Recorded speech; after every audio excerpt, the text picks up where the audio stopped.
Just put a chair there, I'll move this person over. At 9:15, I'm a minute late. Just a real quick explanation. Again, if you didn't get sent me an email, it's basically going to go until 10:30, and then we're going to start counting 10:35, everybody gets a 5-minute break. But the reason we're doing this is because we don't want everybody to be committed to until 1:30. So let's, we're going to move through the agenda for both, nice and succinctly, and hopefully we'll have time for every quick question. So let's begin with Dr. Kerrigan. Dr. Kerrigan? No, that's it. Well, Yes. good morning, everybody. Good morning. So this presentation is a combination of the topics that Dr. Kerrigan had and the topics that I was listed on for the agenda.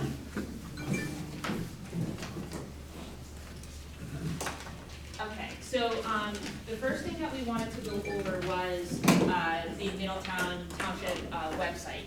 So this is the page that you're going to go to. I know some questions came up regarding having access to the curriculum. So I just wanted to kind of walk you through, if you're not sure, how you would go about accessing the particular course curriculums for each of the grade levels. I'll help you. You don't have to look at that. So if you click on that, that's just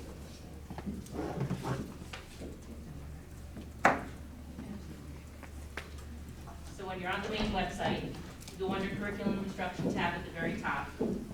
You see three first selection website. Okay. So the technology department and Dr. Kerrigan has worked to update this. So you're going to see all of the high school courses here, and then if you scroll down, you're going to see the links for elementary curriculum and middle school courses. So if we were to first go into maybe the high school courses, okay, you're going to see all the subject areas and content areas for the high school over here. And let's say if you were going into English Language Arts, we would click on that link. Description of the courses by grade level. And if I go into grade 9, okay, it will have the curriculum linked there. Maybe we'll pick a different one. Yeah. I'm trying to figure out how to rotate on it.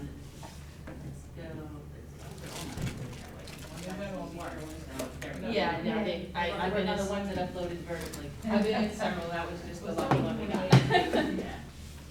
So every content is listed by this. This is the high school, so you would see the subject area, you would click on the subject area, and then it would bring you into the curriculums for that course.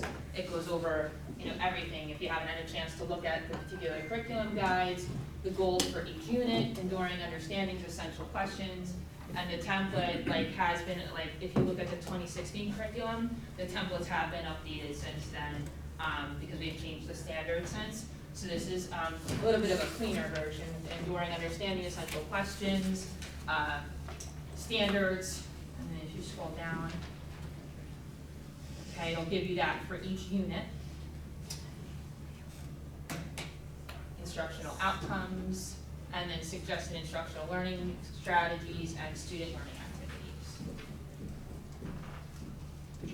And a lot of times I know what people are asking to know more about is the resources that may be used in that class for that unit, and that can be found at the very end of the unit where it talks about suggested materials and resources, online resources, ways in which the committee recommended differentiating instruction to meet all learning styles and needs, and possible assessment methods. So as Bridget mentioned, as we got further closer to the current date, let's put it that way, you'll see all of the curriculum are written using that template.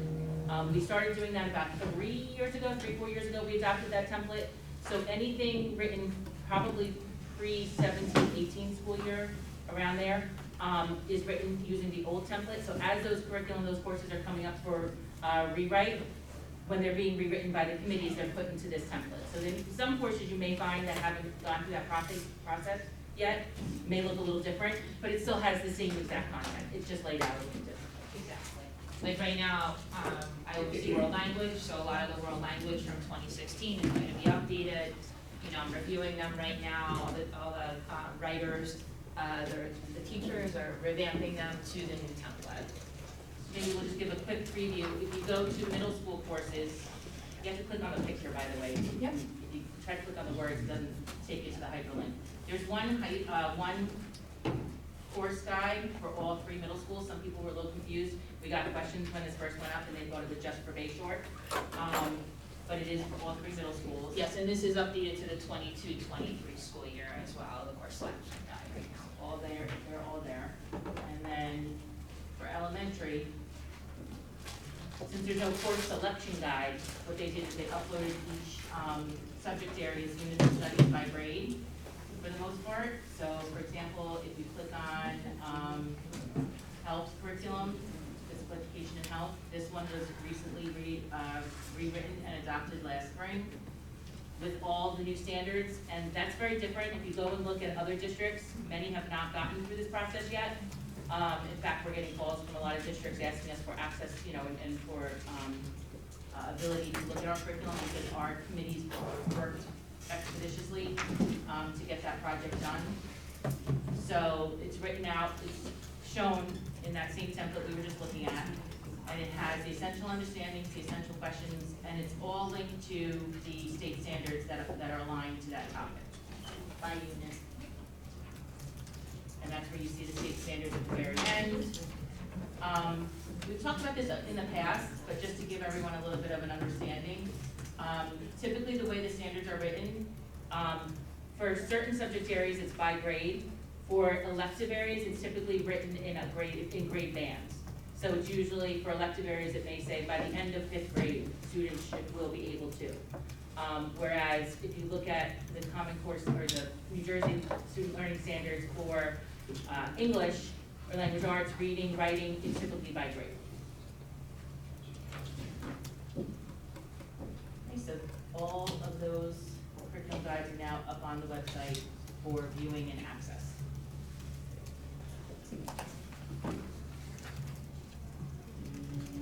So just click on the next slide, anywhere else. Sure. Okay, so the next item that we're going to cover on the agenda is the business CTE application. So just to give you some idea of the progress from the last time we met to this point now, we're happy to say, like, there was a lot of preparation work and a lot of articulation between teachers, specialists, counselors, administration.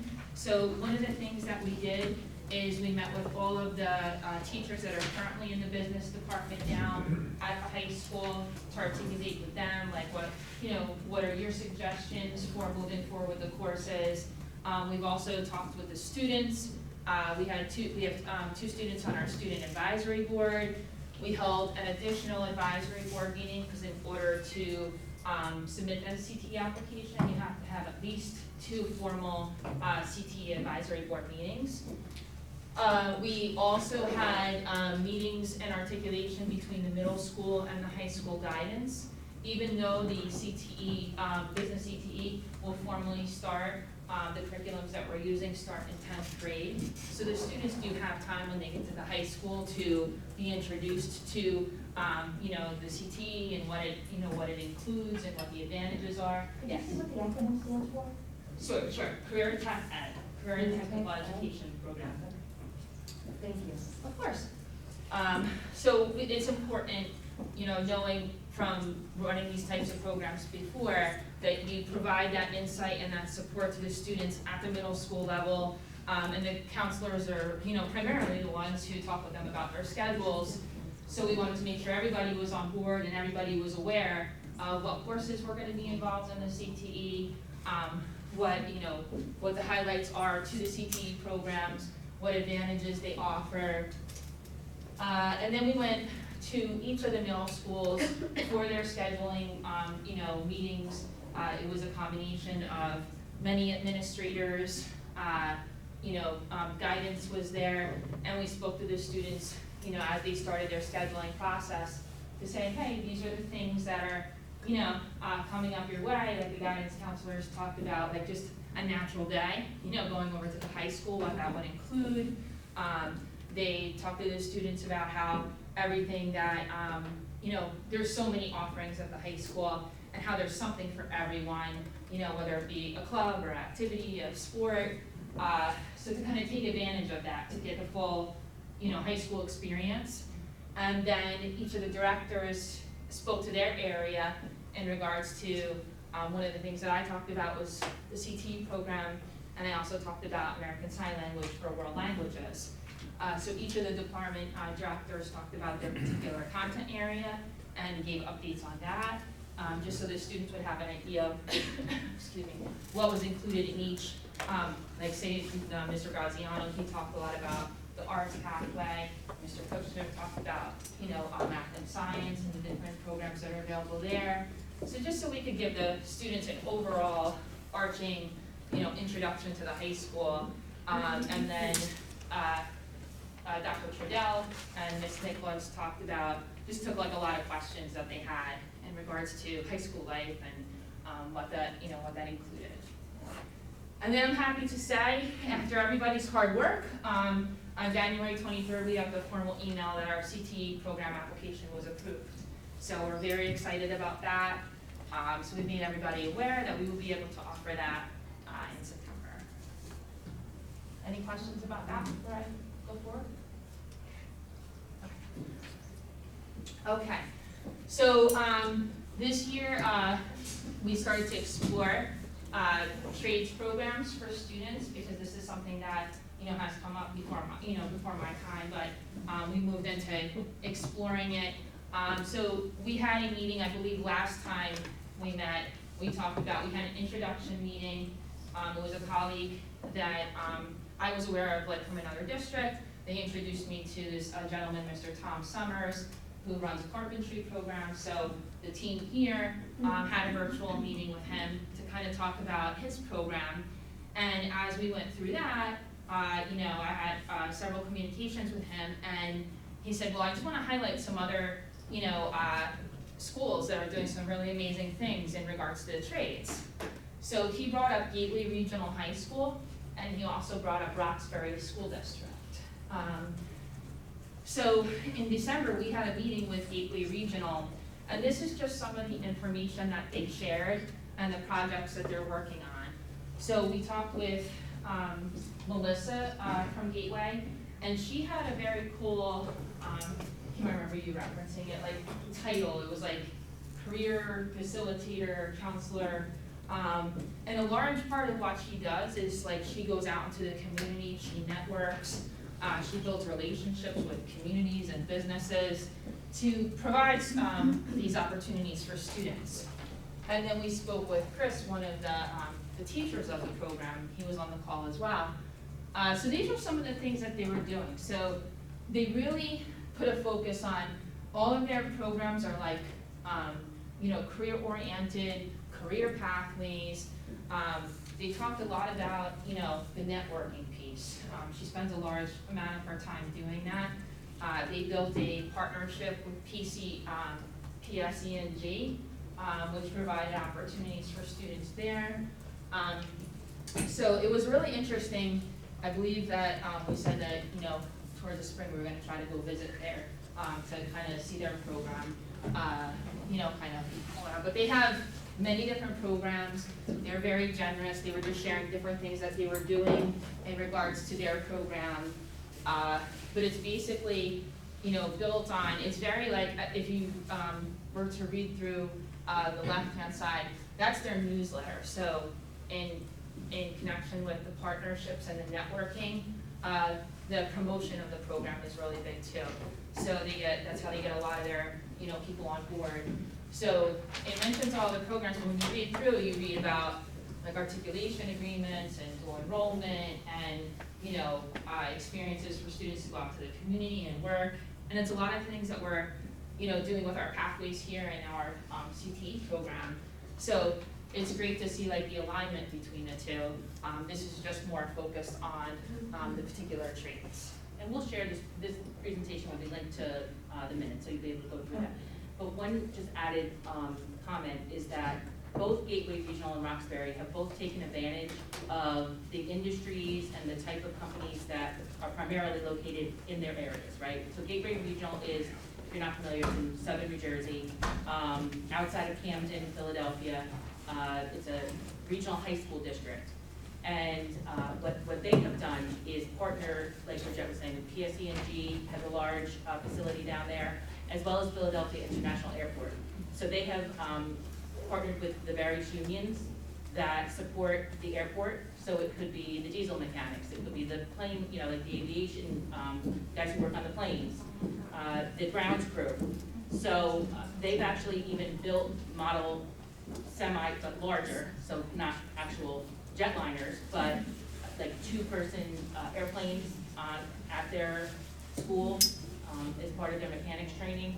The students actually go over to the airport and get jobs and internships at the airport in those different industries and fields. Some of them go on to be pilots, some of them go on to work more, again, like the grounds crew type jobs. But obviously, again, they're taking advantage of industries in their area. Roxbury, when we talk about them, you'll see the same thing. So that's what we're basically going out and seeing how other districts have taken advantage of opportunities that exist for their students in their immediate area or, you know, somewhat in their vicinity, and how we could possibly replicate those types of opportunities here in Middlebury. Is there anybody that's actually working with companies in the area to try to formulate relationships with Yes, some that's of what those? Bridgette's doing right now. Oh, okay. Yep. And are they, like, the students in Camden are allowed to go to Philadelphia to, So it's either part of their internship, sometimes the class goes, and other, like, when we talk about Roxbury, what we'll talk about there, how they've kind of done a reverse model, where they bring the experts in to the school, into the classroom, and they're working as, almost like skilled tradesmen, teaching the students as apprentices. because I know that there was a boating company that was offering to take intern kids from schools, like where they did like engine building, and it was a really big name company.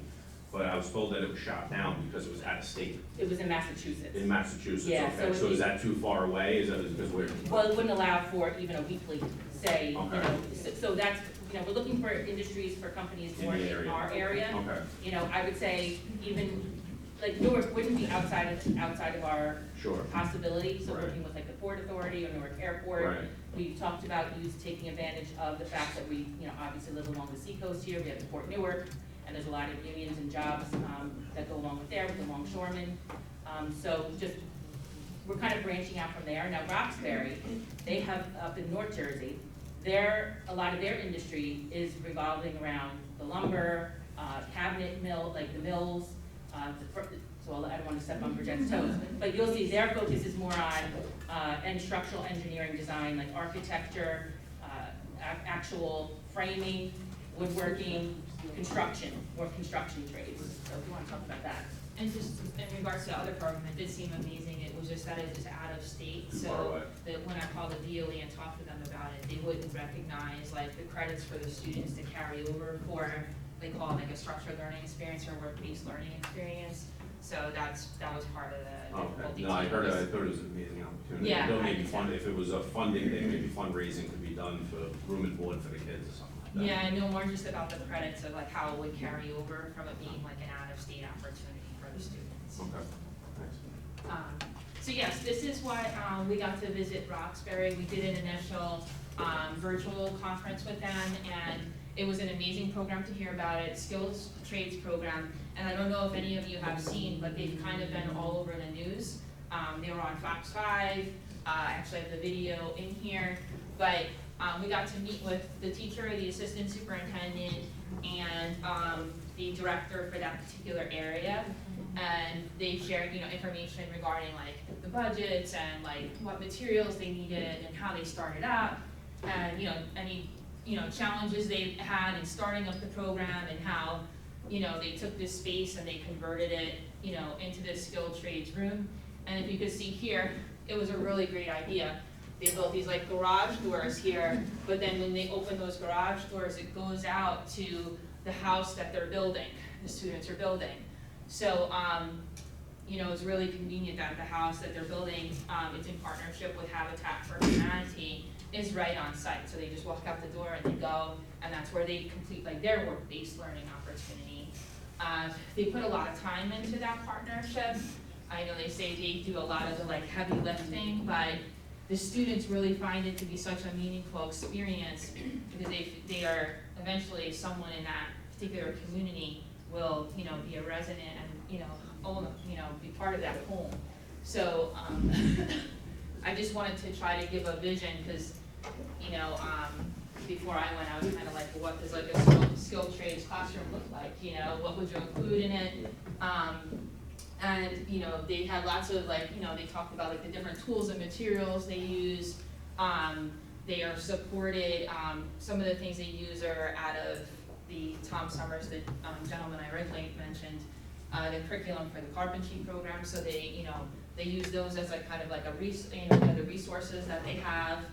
And I don't know if there's anything else you want to add. I would just say, for those of us who are old enough to remember the old woodshop classrooms, it's not like that. It is completely different. It's much more modernized. They're able to also have the robotics classes operate out of a small section of that space. They have the 3D printing available alongside with the more traditional type tools you would expect carpenters, woodworkers to use. But it's not your typical woodshop class. And I can add, it's not even like a typical vocational woodshop class or construction class, because there they do build a structure, but it's usually like a smaller, like a shed-sized house, and, you know, they do get to practice the trade, but here, not only do they practice the trade, they're making something that's going to be taken and put on a foundation and be used by a family.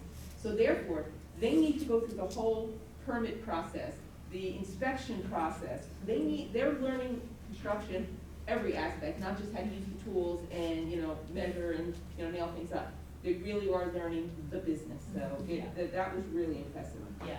It's a lot of work though, because it's very expensive to build a house. Habitat for Humanity is really not funding them. They're going out and getting donations. They are working themselves to get donations, and it's a lot of work to do that. You'll see that box of cabinets there, they were just donated. That up on the left-hand corner, they were saying that's the cabinets for the home. You know, everything they try to get donated. But some of the stuff does come out of the school budget, but it's, you know, it's helping the students, you know, learn, so. Yeah, a lot of the costs that come out of the school budget are those consultants that I was talking Yeah. about, where they do like the reverse process of, instead of the students going out to, say, a home site or a community that's being developed, again, they're building the home on school grounds, and then it's more like a modular, it's actually in two pieces, we went in it, and then they'll have it moved and shipped and placed on the foundation. But they bring in an electrician, a plumber, they'll bring in all those skilled trades people. They need them. They need them. You can't get a permit. You know, you have to work under a licensed electrician to get a permit and do work in a house for electric and plumbing. So that's where they bring those people in to work with the students and teach them those skills. So the teacher he's amazing. You know, he's the one who went out and kind of like, you know, goes out and makes the connections and, you know, gets all of the donations made. He's who we're talking to there. And then just if you like, if right next to those file cabinets there. Sorry. That's okay. I thought maybe if I clicked on the picture. That's okay. Right next to those file cabinets is where Kim was just talking about. We walked into, it's just designed very well. Like you walk right into the robotics room, which is like connected, so they have use of that room too, if they need. And then, you know, I wanted to kind of show you the pictures first, but then, Kim, if you do go down to the next slide, 6.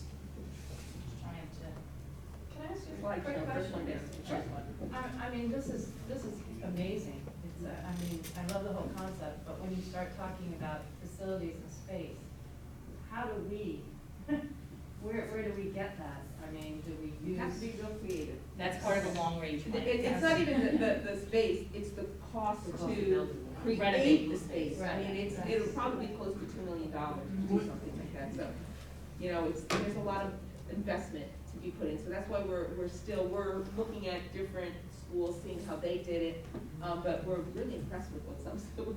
And again, what our students are interested in Yeah. and what industries Yes. our area supports. Again, this works for Roxbury Right. because they are a huge area that has companies and businesses that support that type of skilled trade. Again, down in South Jersey, they're working more with the airport and with PSE&G and other And businesses. what is it, supply chain, because there's a lot, they're by the turnpike, and there's a lot of, you know, supply chain businesses, you know, big warehouses and stuff there. Yeah, it really depends, that's a key point, where the program is, like, in my former district, like, we had, like, biomedical was like a really,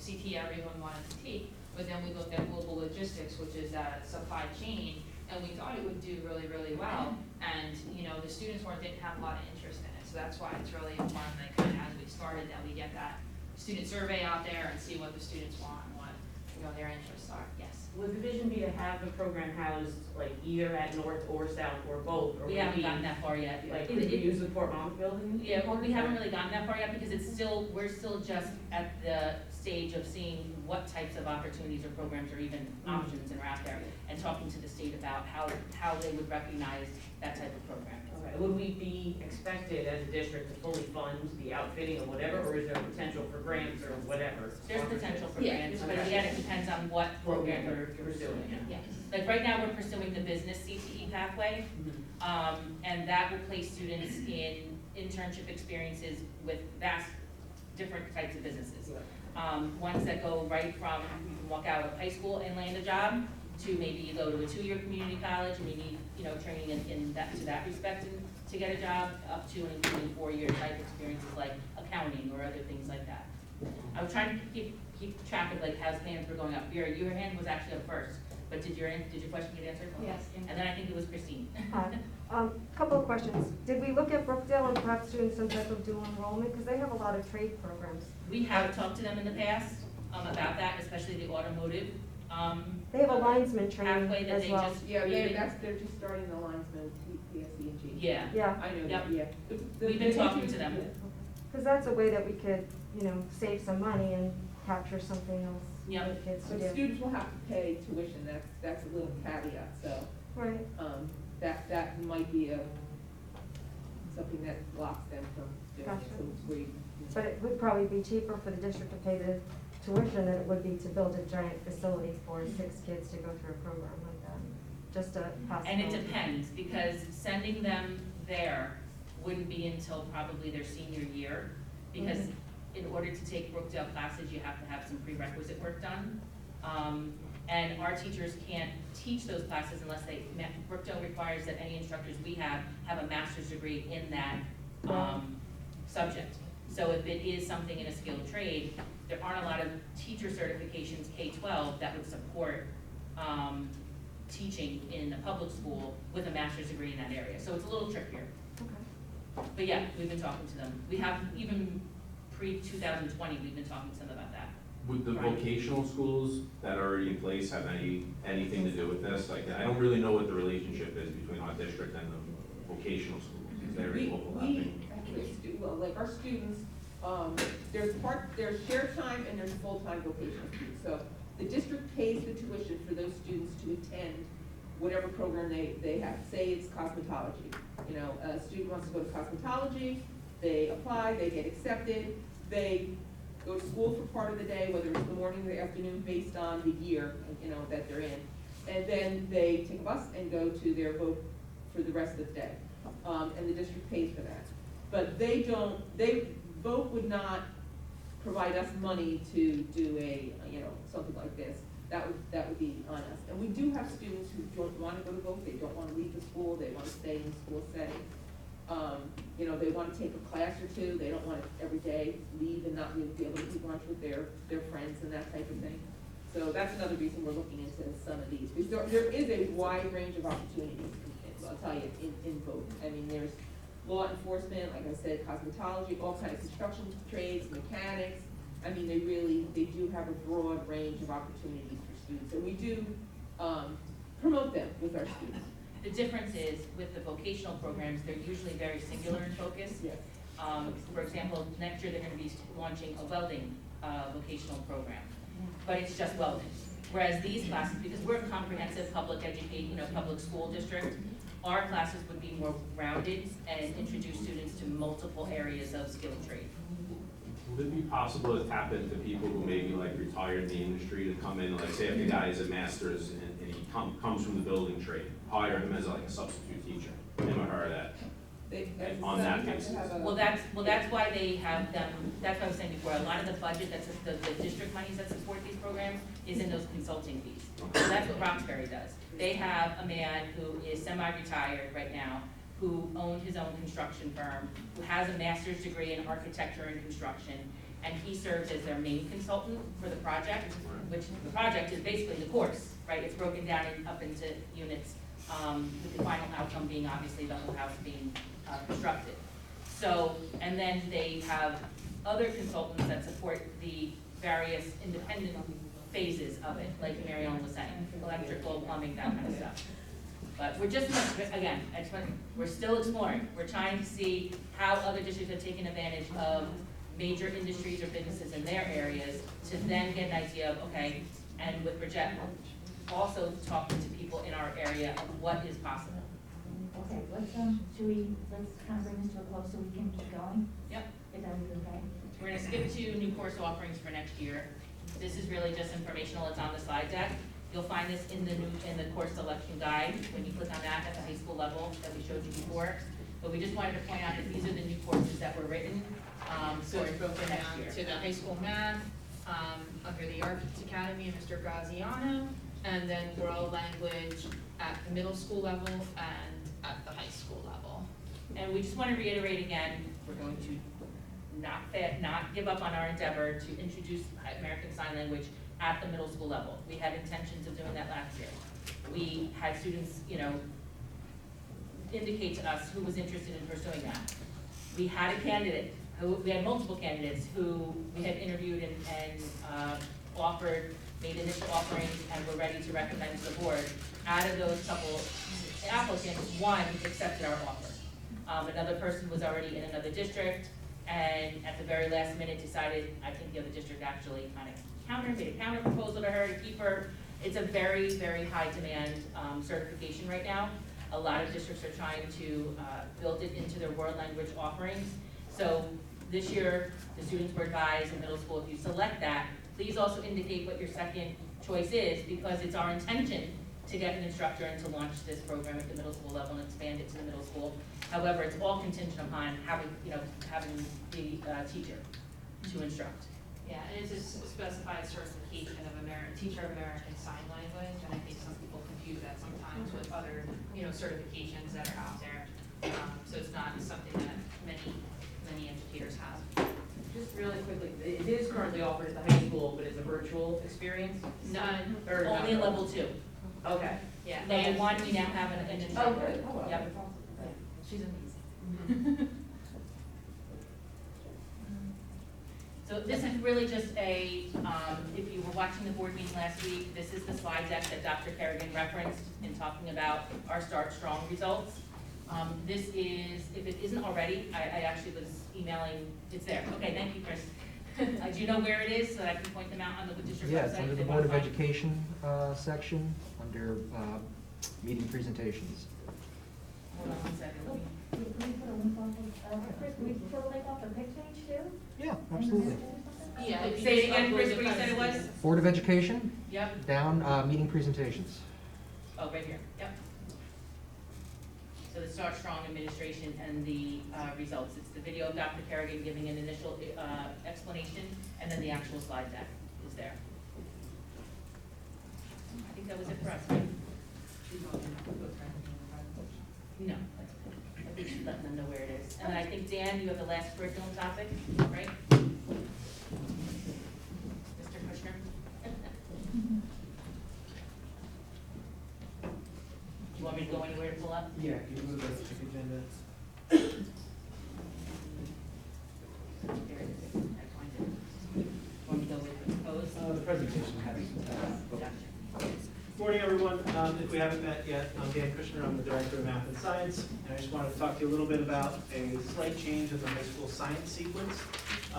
So previously, ninth graders would either take biology, which is a graduation requirement, or fundamentals of science, which has a lot of the same life science standards that are covered in biology. And we're proposing that instead of doing one or the other, all freshmen take biology. And there's a couple important reasons for that. Previously, when we had, from the state, a biology competency test. All students who took biology, at the end of it, would take that test as their science state test assessment. They've since eliminated that test, and the reason fundamentals had existed and it had a lot of the same life science standards was that it offered students an opportunity to get exposure to life science standards before going into biology when they would take the biology competency assessment. Again, the state has since gone away with the biology competency assessment and moved more to a broad science proficiency assessment that all 11th graders take. In addition to biology standards, the life science standards, that assessment also has physical science standards and earth and space science standards. So when we were looking at the sequence of courses and where the standards mapped out, we realized that students who were in fundamentals as freshmen would then go on to biology as sophomores, and then go on to either environmental science or chemistry as juniors. And they were missing a key section of the standards that they would eventually be tested on from the state. So we looked to resequence to make sure that all students were getting their life science standards in 9th grade, but then were being exposed to the other standards that they would be tested on as 11th graders. Now, we don't make all these decisions just for state assessments. There are some other local benefits that students get by just taking biology as freshmen. And I think it's the more important of the two.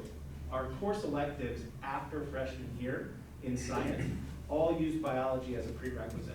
So if students were to take fundamentals in 9th grade, they were being limited in terms of how many science electives they could potentially take in later years. Since all students would now take bio in freshman year, they would be available to take forensics, intro to med lab, nutrition, marine science, and intro to biotech. Again, bio is a prerequisite. It lays the foundation to be successful in all of those courses. So really that was our real easy decision to make sure that all of our freshmen were getting the same experience and exposure to the standards that would allow them to take our other electives. And as an added benefit, it will allow us to expose all of our students to the standards that they'll all be tested on at the end of 11th grade. So there's a slight sequence change. So here's fundamentals, where some students would take that freshman year, and then they would take bio as sophomores, and then either take physics or chemistry or another lab science as juniors. Again, many of that was life science heavy for the bio exam. Now that the bio exam is gone, there's no real benefit to doing that. And there's actually a cost to doing that. So if you could go to the next one. Oh, sorry. So we put just bio as freshman year, and we're gonna be surveying staff and students as to what additional electives might we bring in junior year, now that there's yet another open spot.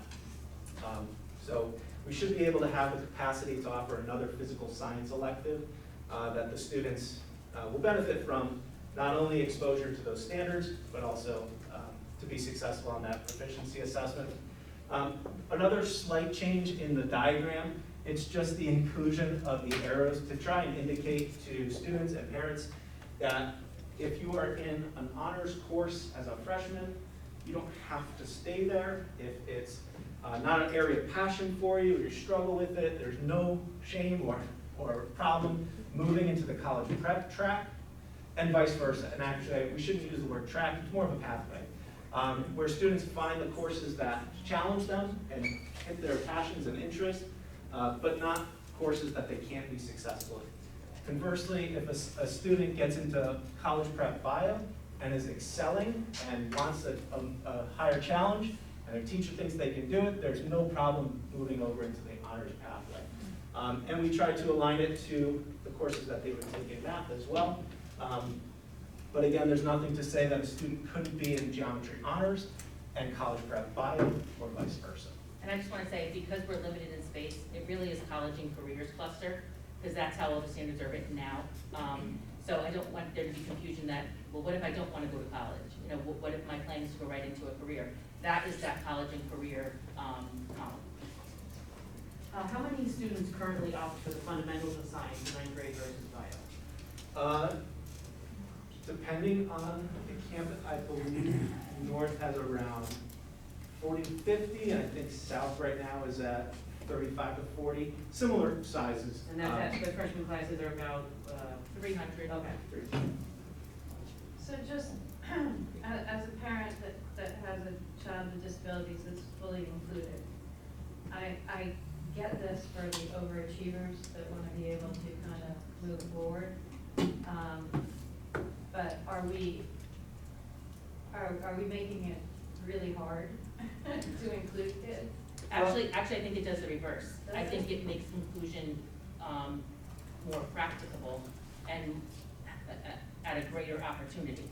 Instead of having certain students kind of, separated out into a different course, right? Which, you know, the fundamentals of science kind of was an offshoot of biology, you know?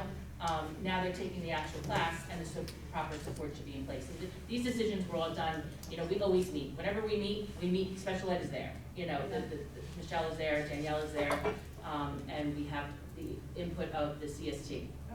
And with, included within college prep, it's not indicated, but all levels of special education support are provided within that class. And bio specifically is one of the course, they outline it in the state guidance. It is the high school science requirement.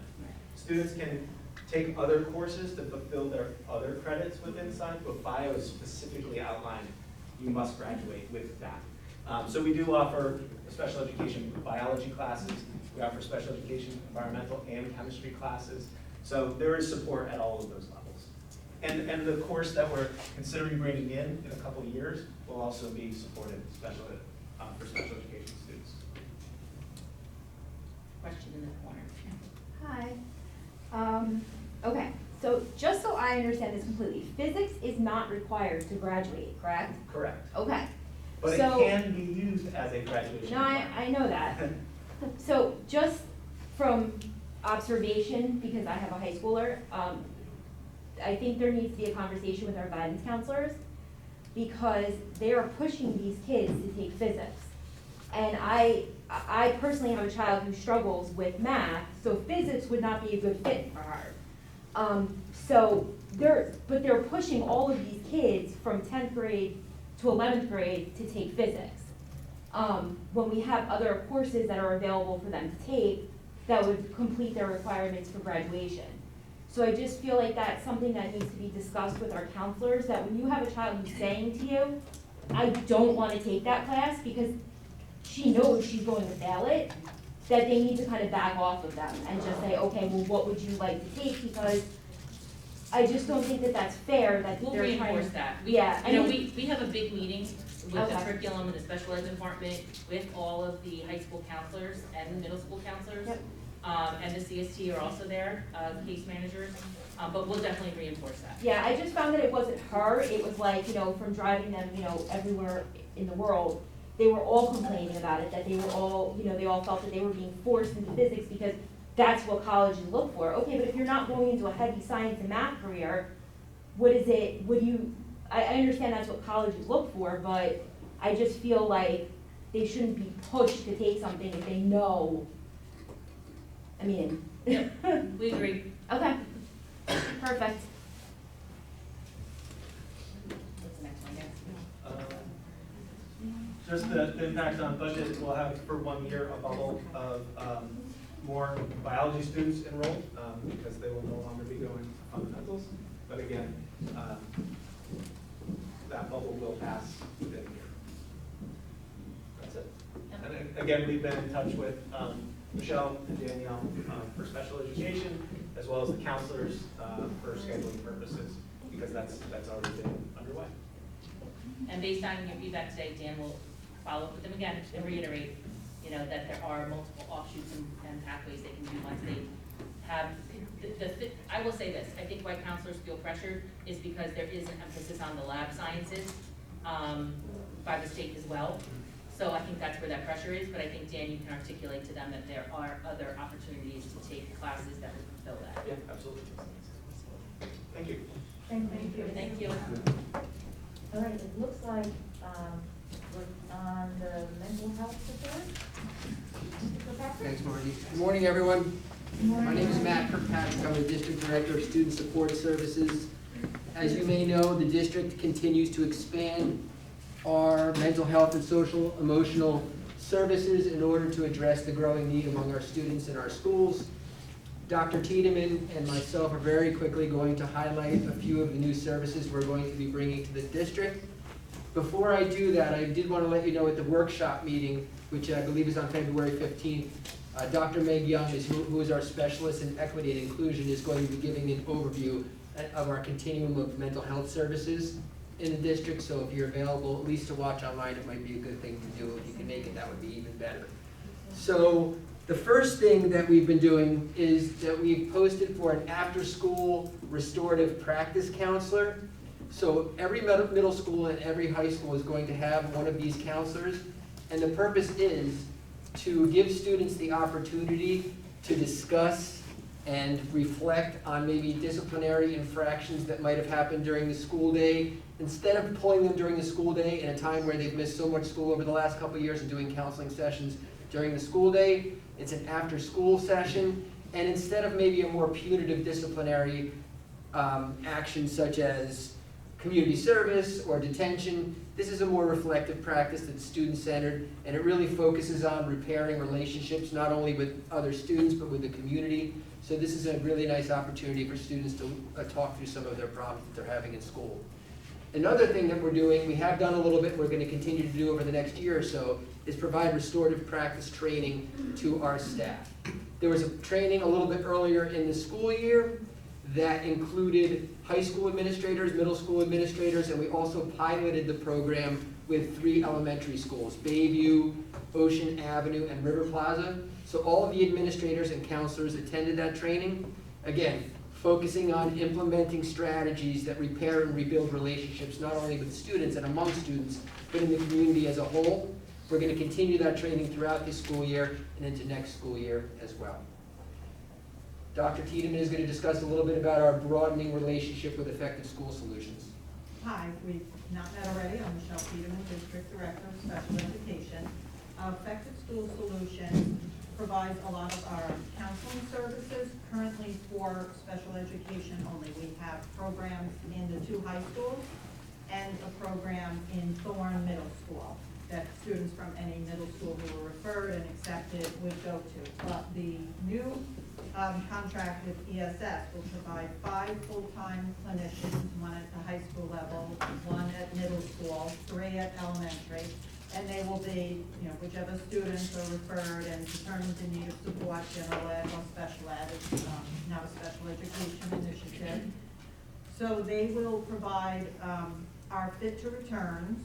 Currently, if a student is in crisis and determined to need further assessment beyond the crisis intervention team, they have been sent out to CTC or to the psychiatrist who works with the district, Dr. Muthuswamin. ESS gives us the capacity to do fit to returns on site as quickly as possible. The ideal situation would be the parent gets a phone call and the fit to return can be done in the student's school same day. Not knowing how that's going to look yet, there could be an instance where it's the next day, but parents would be informed throughout. But it does allow us to not have parents need to pick the student up and then await an appointment at the CTC. They will also be providing Tier 2 counseling services. So the current special ed programs that we have with ESS are Tier 3. You must have an IEP as part of your IEP, but the new Gen Ed initiative is a Tier 2. So it's 6 to 8 weeks intensive counseling with a clinician from ESS. The referral process would be a teacher would maybe speak to the counselor, the SBSS, the case manager, depending on the student's circumstances, and they would determine if a referral to ESS is necessary. Then it would go to someone from the district who looks over the referral, and if accepted by ESS, 6 to 8 weeks of intensive counseling. If the clinician finds that the student needs support beyond that, they would refer the parent to some outside resources. There also will be a universal screener that we will work on with ESS. That's where we can kind of get a feel for how the kids are doing in general. Did I miss anything? No, I just wanted to add that universal screener, which is gonna provide us with baseline data. There will be a parent permission consent form connected to that, so it's only going to be given to students whose parents agree to that. And I can probably foresee us piloting that in one spot to initially start. Also, the ESS is gonna be providing us with a project manager to oversee the services that are being implemented in the schools. Yeah, that will oversee the gen ed and the ESS, and a tier one. There's a tier one, which is PD for teachers, PD coaching, and parent work. Parent workshops as well. Would the universal screener be something that every student would be invited or encouraged to take, or is it only if they are kind of determined to be potentially at risk by an educator? The purpose of the universal screener is to get a baseline among everyone. That's awesome. But again, just to reiterate the fact that we're probably piloting in one spot first, and it's parent consent based. Okay. Will the universal screening be, once it's piloted in the one spot, will be used throughout the district, like let's say starting at maybe grade 3 or 4? That's the hope, Okay, that it would continue to progress. We would continue to roll it out over time. okay. So the counseling that you're talking about, you said it was tier 2, but they're getting pulled out for the counseling, right? They would be, yes. It would be mostly individual counseling. If they had students who had certain circumstances, the clinician might decide to do a group, but that would be a proactive. And just for my own, the restorative practice counselor, that's a separate thing from ESS. Yeah. Correct. Totally separate. Thank you. You know what, I just want to add the fact that at this point, we have the counselors in every building, and we have a contract with YMCA, who provides counseling, and this is going to be an additional resource that we have for our students. Margie? A child can obviously self-identify and get themselves into the program.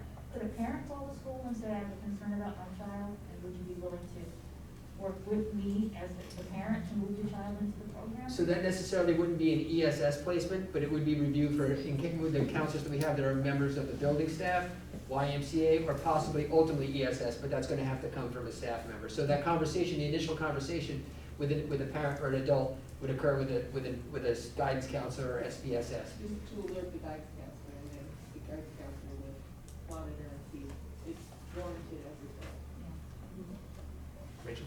Can you speak to, like, how are the students being encouraged by the principal, by the teachers, by the staff to say, if you ever have an issue, here's where you can go in our school? Because I'm not seeing whatever my kid is hearing, I'm just wondering, because I think the reactive plans you guys have in place are amazing. It's almost like, I'm wondering on the proactive side, so that before a kid reaches the point that they need to be flagged by an adult, that they can raise their hand and say, I need help today, where do I go? Do they know where to go? So- They're having a crisis in school that minute. It looks a little different at every level, obviously preparing students. I do have experience as an elementary, middle school, and high school principal, and it looks a little bit different everywhere. But I think it starts with creating the climate and the culture where kids know that it's okay to speak to adults or trusted individuals. I think that is reinforced through different programs that are offered. Choose to be Nice, I'm looking at Mr. Smith, he has that in his program, in his building. The SPSSs push into elementary school classrooms and do lessons on communication and how important it is to self-report. Obviously, at the high school and the middle school, we really talk strongly to the students about informing an adult if a friend or if they hear something, either on social media or through a conversation that they have. I do think it's about proactive communication and teaching the kids to advocate for themselves. And I think we do a good job through our counselors, our administrators, and programs that we pull in. Okay. But it is definitely a priority to teach the kids to be proactive. Yeah, as a parent, what should I be telling my daughter? I'm like, if you have a moment in school where you are so anxious or panicked or something happened and you don't know what to do, where should she go? To the school nurse? Does she go to any teacher? Does she go to the principal's office? Ultimately, whoever she's comfortable with. Okay. I think that it will also be based on the severity of her issue that she's dealing with at the time. Nurse's office, guidance counselor, and listen, 99.9% of the time your teacher's gonna allow you to go, but if that doesn't happen, they need to let the adult know how serious the situation is and that they need to remove themselves from the classroom. Thank you. I'd just like to say, I think any parent that has a high school student at least knows how, I mean, it's horrific, and I just appreciate the efforts to expand this program and make sure our kids are okay. Listen, when you have children, you think they're gonna be perfect, right? And if you have a child, you know that none of them are. So it's important that we identify as parents when they need help. As parents who you have that you can communicate with at the school level, and the fact that your children can advocate for themselves. Hopefully some of these parent workshops that ESS will be bringing in are gonna help educate parents and give them some tools that they might need. I heard something about coaching, but I'm just curious, I know there's some coaches that are not a part of the actual district, right? So do they get the PD or development when it comes to this? Because they spend a lot of, there's a lot of emotional impact that happens on the field as well. So I just want to make sure that like, we're moving Well, in this there. is coaching from Effective School Solutions. You're thinking of, are you Teachers, mentioning yeah. athletic coaches? Yeah, athletic coaches that are, you know, So there's we coaches provide- that are not a part of the district, you know, they're a big part of our, you know, at least at the high school level, their lives. And, just wanna make sure that they're understanding what's happening in the district, because this is amazing. But they have a big impact on the kids too, so. So they can- prior to every season, Mr. Carroll, Rich Carroll, the athletic director, holds a meeting for all the incoming coaches. I provide a training on HIB and intimidation and bullying, and we basically cover social emotional well-being and mental health issues as well. We talk about hazing, we talk about some of the recent issues that have been happening in some of our schools, and we talk about empowering the athletes to be self-advocates for themselves and to treat each other with respect. So we do cover all that every season. And in the beginning of the school year, obviously, all the staff members are trained in depth on a variety of topics. So they've received that training as a staff member and as a coach as well. I'm sorry, is there a timeline for when the ESS is gonna start this So endeavor? they're currently hiring clinicians. We are hoping to start with fit to returns by the end of February, if not sooner. And then as soon as they complete hiring the 5 clinicians, we'll be able to get the whole program rolling out, hopefully no more than 4 to 6 weeks. Their RFP was approved at the most recent board meeting. We had a meeting with ESS this week. We have another follow-up meeting next week, so the ball's in motion. It's just gonna take a few weeks, up to a month, to start getting things in place. Started communicating with principals today. They have to identify spaces in their building to allow ESS to carry out the counseling sessions. So we're moving in the right direction. Rachel? The after-school counselors, would they be available to any kid who's just decided, I think I need to talk to somebody today, or is it only if they've been prearranged kind of through? That particular position is to kind of move away from the punitive piece of discipline and address the students who have had some difficulty in the school with regard to the code of conduct. Could the kid kind of hand raise and just show up after school, or it has to be kind of? Not if they haven't had some sort of issue that occurred. Okay. But that being said, there's nothing to say that moving forward in the future that we can think about doing something in the afternoon, some sort of counseling for a more general student who's not in any trouble. Thank you. We're trying to cover everybody. And the students who are getting in trouble frequently, you know, the constant punitive discipline is not proving effective. The data's not showing that that's not effective, so we want to put something in place that can move them forward as well. Okay, thank you. All right, thank you. All right, now we're on for the giant, I know, Mr. Sweet.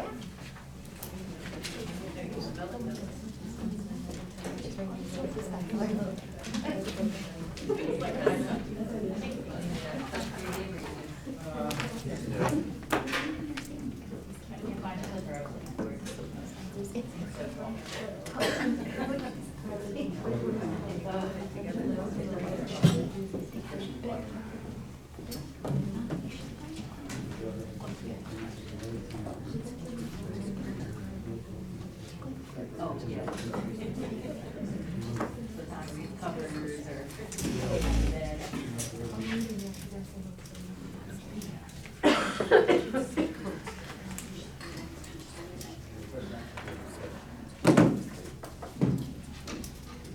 Oh, is your jet locked in? Yeah.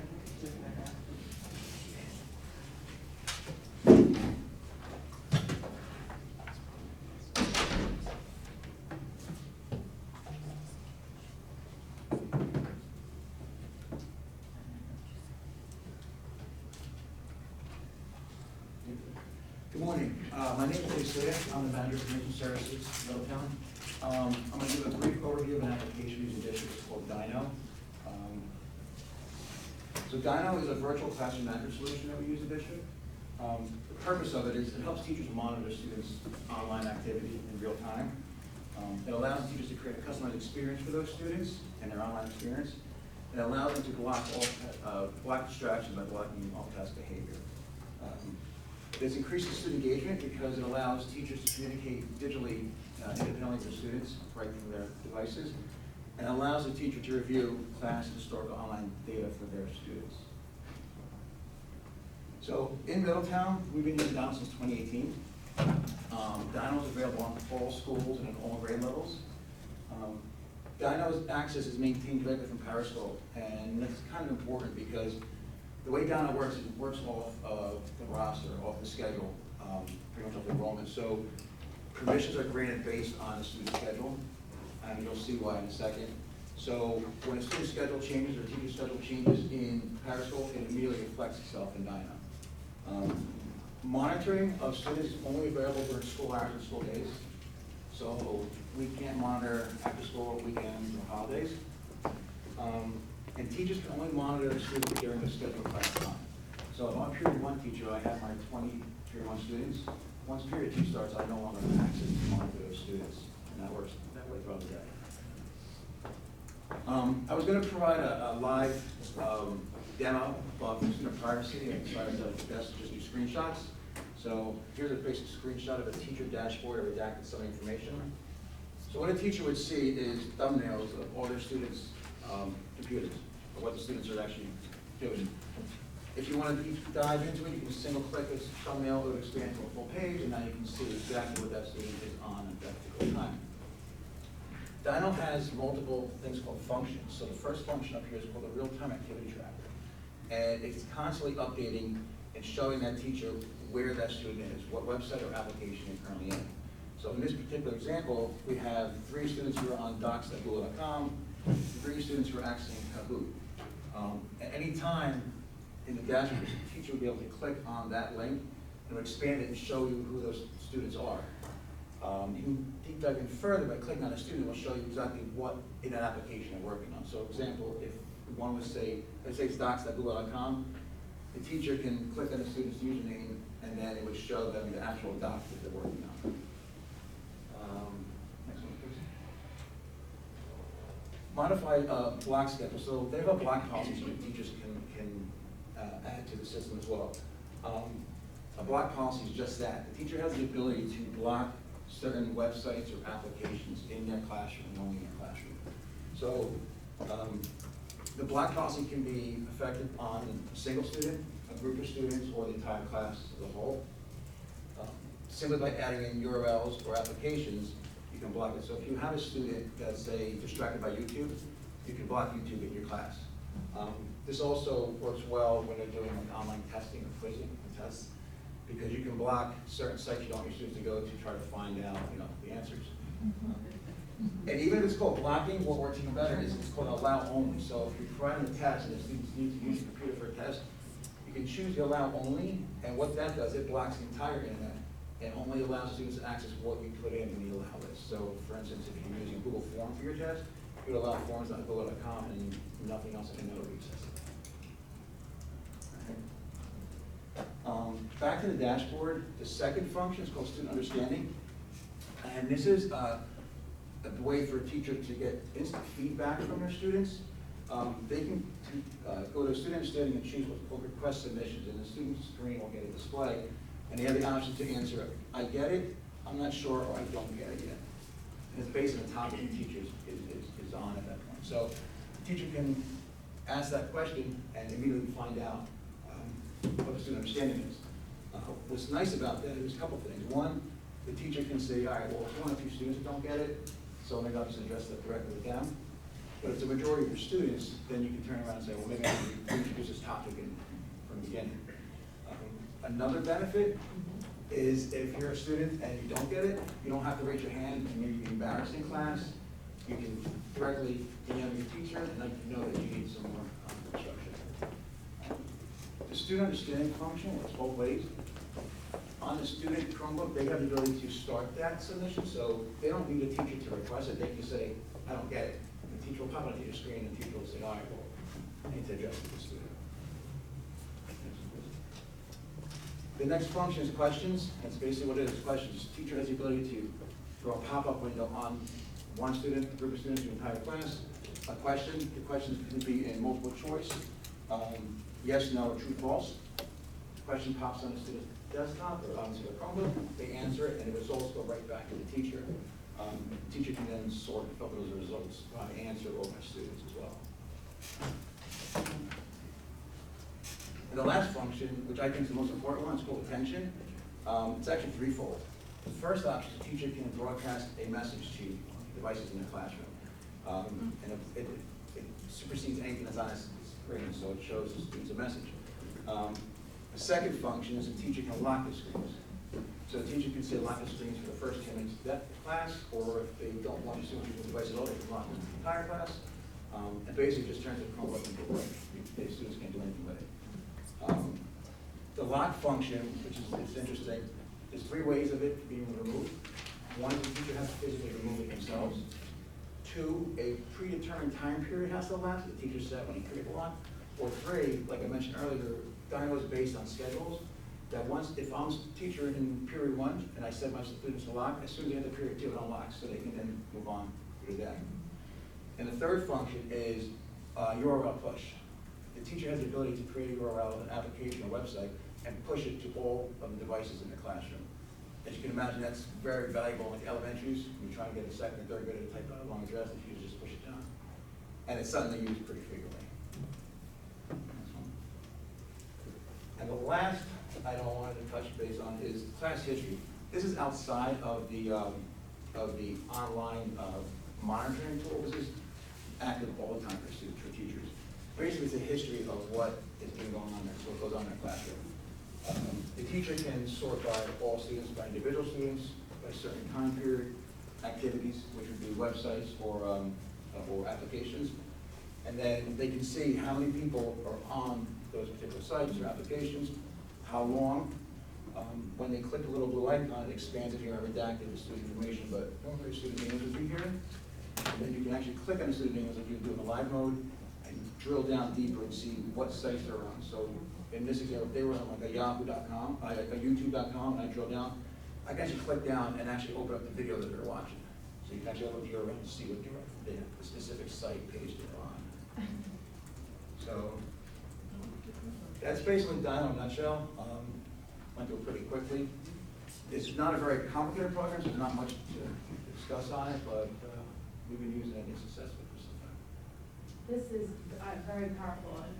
Do you have metrics on how are teachers using it every day? I mean, you know, in the middle school, like we hear a lot of things going on and things, you know. So I don't have it with me now, but I can get them. We can get them and provide that for us. But I do like, know is it something you guys periodically kind of like skip through? They're like, hey, you know what, these classes, like, you know, there's kids on Netflix, there's kids on YouTube, whatever, you know, just so you get a gauge. Yeah, it was, without specific numbers, we used it pretty much a lot before we went virtual. And this was a game changer when we went virtual, because now the students were no longer in front of you. This is a way for us to kind of get it. Yeah. And then when we came back now in person, the teachers have gotten so accustomed to it that they continue to use it. But it's used by a majority of our teachers, majority of our classes. I can tell you that at the high school level, that the language teachers use it all the time, and they'll call the students and say, get off the Spanish dictionary, because I know you're cheating. Not from personal experience with my angel, but, you know. Uh-huh.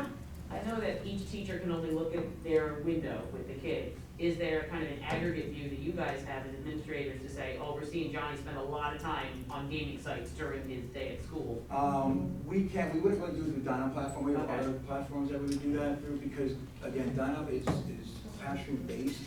It's built around that whole classroom design, so we could do it, but it'd be difficult. Okay. I would have to attach myself to multiple teachers to pull that view. Okay. We have other applications in the district that we'd be able to check that. I would say up here at the central office level, we're not looking necessarily at individual student usage. Yeah, or That's just more of like a right. building, department Yeah. level, they're doing that. Well, they're Up not. here, we're looking more at the applications, like our subscriptions. Okay. And for budgetary reasons, for planning purposes, also for use of resources and how, are they being integrated well, are they not, are they stagnant? Do we need to look for something else? We're looking at it more from that perspective. Is there a reason that certain games and sites are just not blocked, like Roblox, I guess a Roblox on the thing, you know, is there a reason why those, like Netflix, like why would Netflix be? It's blocked. That's actually not really done through securely or for Yeah, software. right. And we're much more liberal on that, on the global picture because there are teachers who use those applications. You know, teachers do stream stuff from Netflix, you know. I get it, you know, YouTube, I get all the time, parents say, well, there's no point on YouTube, but we actually use YouTube in instruction. So on the global level, we try to be a little more liberal and allow more, and then we personally will break it down more by grade level. So obviously our high school students have a lot more freedom than elementary. But this is just another way on top of that, that the classroom teacher can, you know, like if the teacher in a class does not want YouTube, they can create a black plan for YouTube permanently. Right. They don't have to worry, once it's enforced, and they can leave it there and then add additional ones as needed. So. And there have been, over the years, Dave and I have dealt with a couple instances of misuse by either students or adults, but I would say it's very rare, you know, that when we investigate it. And the whole way we block it is fluid, it's constantly changing, you know, sites change and needs change, so we're always reevaluating that. Are the teachers given training on how to use Dino? They were initially, and then Dino has a great, amazing support system. I don't know if you saw on the dashboard the help there. Dino support is available 24/7 as a chat, and the teachers, most cases will go through Dino support before they come to us because it's just easier and quicker. It's pretty intuitive. That was the entire dashboard I showed you. So most teachers have had training, and then those who haven't have trained their peers or just go through the help. I just wanted to say, I think this is a great application. I didn't even know, besides securely, that this even existed. I just have a son in the elementary level, and I can tell you at that age even, it's a huge problem that they're so tech savvy and they get so distracted by having access to all of these sites. I know YouTube is a big problem at that age, and I even brought it up to his teacher that, you know, snack time and whatnot, I mean, they're all on there just browsing all this stuff, and I was told that it wasn't necessarily something inappropriate that they were looking at, but it's just like, you know, a lot of stuff on YouTube, it's like random people posting like silly, ridiculous stuff, that it's just kind of like, why in school is this what they're doing? You know, when there's so many other things that they could be doing, especially as I'm sure most of them are behind in their schooling. It's just, it was kind of a frustrating response that it was harmless searching on YouTube. So I feel like this could definitely be used more to the teacher's advantage, and it's being used. Folks, we only have a few more minutes left in the meeting. I know we can get to Middletown Friends with different learners, but I want to make sure that we wrap up this portion before we quickly move on to one more agenda item. Okay, I think we're good. Thank you very much. Okay, I'm sorry, I'll be quick. We're used to bringing up the real. I have just a quick, some of the things that I had on my update we already talked about. We have some upcoming events. We have a parent meeting on Thursday, February 10th. Also on March 24th at High School North Library, we're presenting a documentary film called The Big Picture, Rethinking Dyslexia. It will be followed by a panel with experts in the field, including a Middletown graduate who is currently a journalism major in college. So, thank you, everyone, for your continued support in getting the word out. So if you can distribute the flyers and the information, that would be, we continue to be very appreciative. We last met with administration at the very end of November. We actually have a meeting with them on Monday. But at the meeting, we got an inclusion update. As you guys are aware, they're still working through the 3 grants with New Jersey Coalition for Inclusive Education. We spent a lot of time talking about mental health initiatives and discussed effective school solutions, which Mr. Kirkpatrick and Dr. Tiedemann spoke about. One thing I just want to add is that there is an ESS presentation at a board meeting on November 8th, 2021 meeting. And it begins in about 23 minutes. So if you want to get more information on ESS and the programs, I thought that was something good that people could look at. We also discussed the composition of the district mental health committee and talked about what we were hearing other districts were doing. which included, including parents as well as students on the committee. And Dr. Young went through the mental health resources on the website for us as well. There is, under the district tab, there's a click on mental health / community resources, and there's a list of a whole bunch of resources. It's quite overwhelming. But we MTFODL, get requests from parents or questions on what to do as it relates to mental health services. And the one thing that Dr. Young wanted to emphasize was that to tell the parents, do not wait to seek help because of the shortage of mental health professionals, coupled with trial and error of finding the right services, that it can be complicated, so that parents should know to reach out as soon as possible. So, I think I did that all in one breath. And there we go. We are almost right on time. What was